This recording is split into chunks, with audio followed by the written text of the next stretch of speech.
دوای ڕاگەیاندنی منهەجەکەت، دوای بڵاوبوونەوەی بانگەوازی خوایی، دوای تەبەڕابوونت لە کوفر و ئیعلانکردنی لا ئیلاهە ئیلا الله کە بە وەسیفەتەی کە نەفی ئالیهە و ئەنداد و تەواغیت و ئەربابەکەی، دوای ئەوەی تەبەڕات کرد لە کوفر و کافران لە بتەکانیان لەوانەی کە هاناوهاواری بۆ ئەبەنیان لەوانەی کردویانە بەدید و ڕێباز و هەڵوێستیان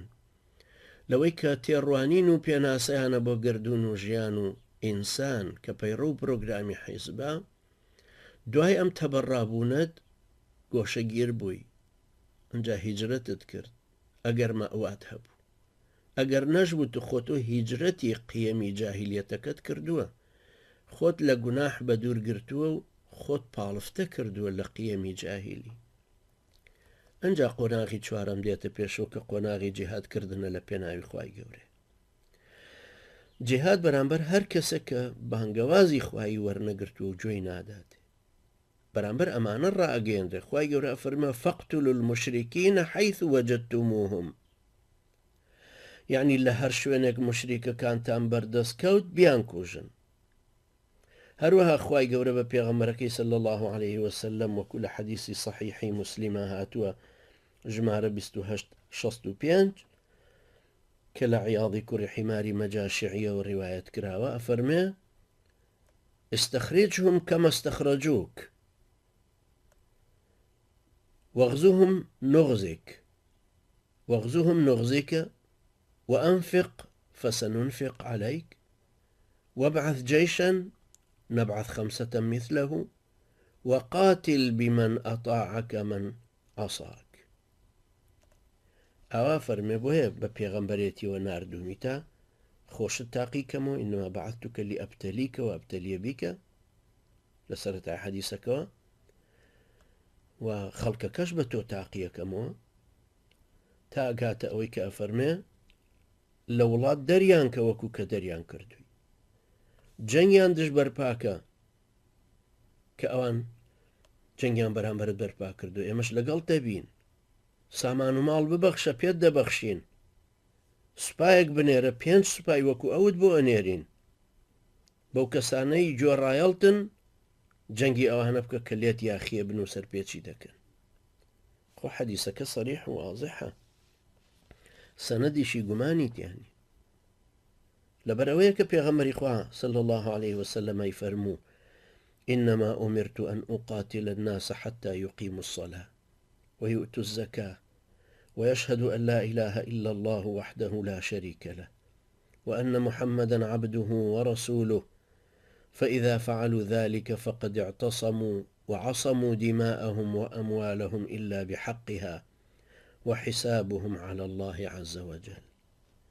ئالەم حەدیسەیە کە متفق عليه لەلای بوخاری 1399 لەلای مسلم 20 پێغەمبەری خوا عليه الصلاة والسلام فەرمێ إنما أمرت أن أقاتل الناس، إنما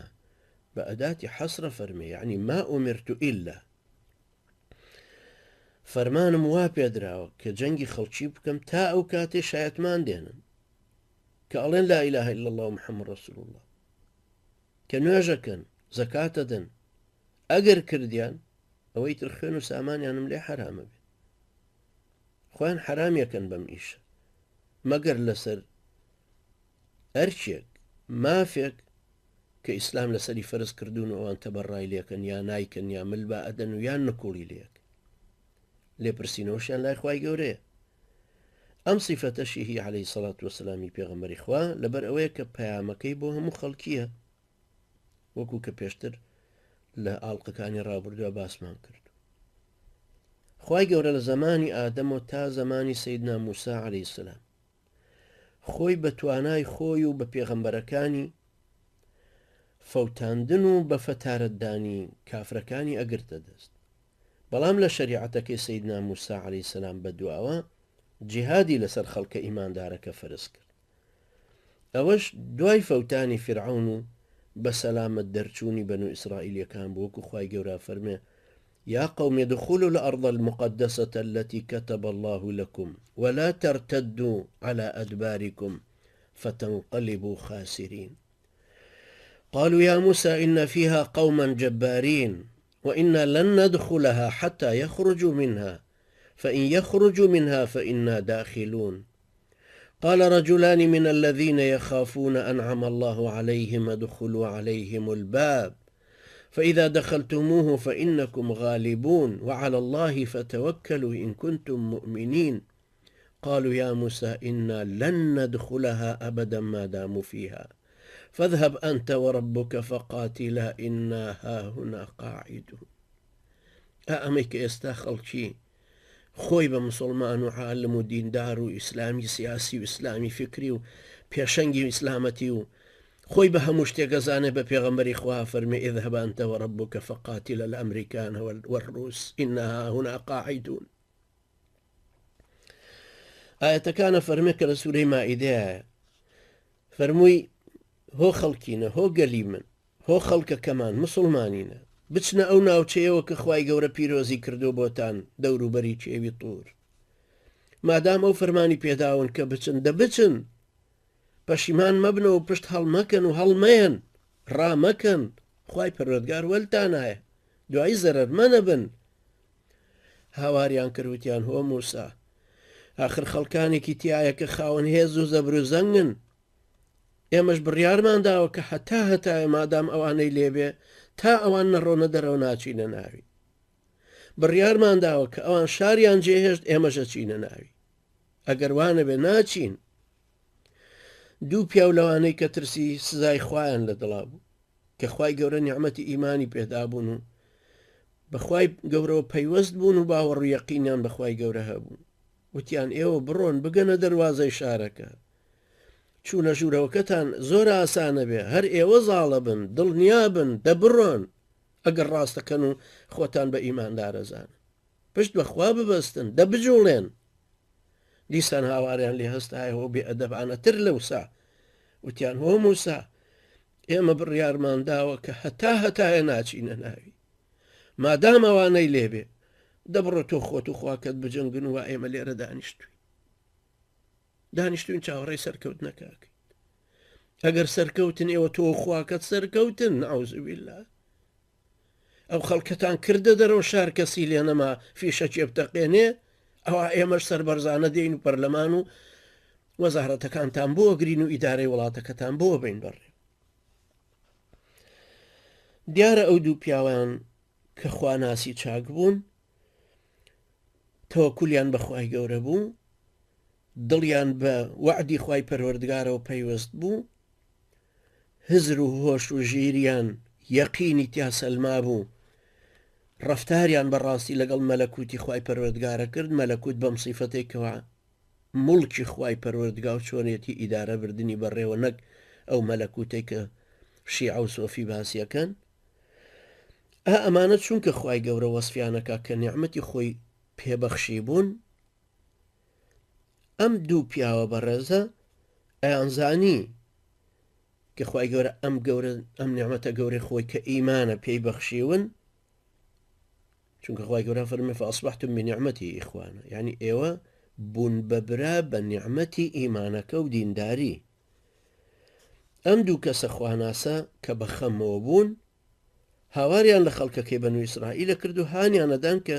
خۆتان ئازاکەن پێیانەوتن دە ئێوە بڕۆن بگەنە دەروازەی شارەکە برا ئێوە هەر نزیک ببنەوە خۆ ئەمە خوای کردگاری گردونە ئەمە خوای بەڕێوەبەری هەموو وجودە ئەمە خوای صادقە ئەمە خوای خاوەن وەحیەکەیە خوای خاوەنی ئەم تەورات و ئینجیل و قورئانەیە کە پێتانە فەرمێت دەبجوڵێن دەبچنە بگەنە دەروازەی شارەکە سەرکەوتنەکەتان مسۆگەرە هەر کە داخەڵە بن خوای گەورە زاڵتانەکە دەیسا پشت بە خوای گەورە ببەستن ئەگەر ڕاستەکەن و مسلمانن کەچی ئاوە هاواریان لێ هەڵەسایەوە یانوت وەڵا ئێمە هەتا ماوین هەتا ئەمانەی تیا بە ناچینە ناوی قالوا يا موسى إنا لن دوای لەنەکەش کە ئەداتی نەفی تەبیدیە لن ندخلها أبدا ئەبەدەنیش یعنی هەتا قەیدێکی تریان تێکردووە مادام و فیها مادام ئەوانی تیا بن. ئەمە سەرەتای داڕشتنی ڕێسای جیهادەکە بوو کە لە شریعەتی سەیدنا موسى عليه السلام خوای پەروەردگار فەرمانی پێدا کە لەوە بەدواوە ئیتر جیهاد لەسەر خەڵکەکە فەرز بوو ئەم دەبەڕێک ڕاچوون و ململانێ و زۆران بازیە ئەم شەڕی وجودە ئەم قانونی تەدافعە فلولا دفع الله الناس بعضهم ببعض هاتۆتە وجودە. خواي قول سورة قصصا فرمي ولقد آتينا موسى الكتاب من بعد ما أهلكنا القرون الأولى دوای ئەوەی خەڵکی سەدەکانی سەرەتامان فەوتان پەیامەکەمان بۆ موسى نارد عليه السلام. ابن كثير رحمة خوای لێبێت لە تەفسیری ئەفەرمێواتە دوای ناردنە خوارەوەی تەورات ئیتر هیچ کۆمەڵگە و ئومەتێک بە گشتی هەمویان سزا نەدران، بەڵکو فەرمان بە مسلمانەکانیان ئەدرا کە جەنگی مشریکان و بێباوەڕانی دوژمنانی خوا بکەن، وەکو خوای گەورە ئەفەرمێ وجاء فرعون ومن قبله والمؤتفكات بالخاطئة فعصوا رسول ربهم فأخذهم أخذة رابية. فرعون دصل الداران وقال قمراكاني بيشترو قال كي لوط عليه السلام همو كوت نسر بيتشي وتاوان همو پێچەوانەی فەرمانەکانی پێغەمبەرەکەی خۆیان کرد، بۆیە خوای گەورەش زۆر بە سەختی و گشتگیری و پایماڵی کردن و فەوتانی. خوای گەورە فەرمێ وعدا عليه حقا في التوراة والإنجيل والقرآن، بەڵێنی سەرخستن بەڵێنێکە کە خوای پەروەردگار لەسەر خۆی داناوە لە تەورات و ئینجیل و قورئانە ڕایگەیاندووە. قورتوبیە فەرمێ ئەمە هەواڵە لە خوای گەورەوە دێکە ئەوە لەم کتێبانەدا تۆمار کراوە کە سەرەتای جیهاد و بەرەنگاری دوژمنانی خوا لە سەردەمانی موسى عليه السلام دەستی پێکردووە، وەکو قورتوبی لە تەفسیری ئەم ئاەتەیە لە مجەلەدی 8 باسی فەرمووە.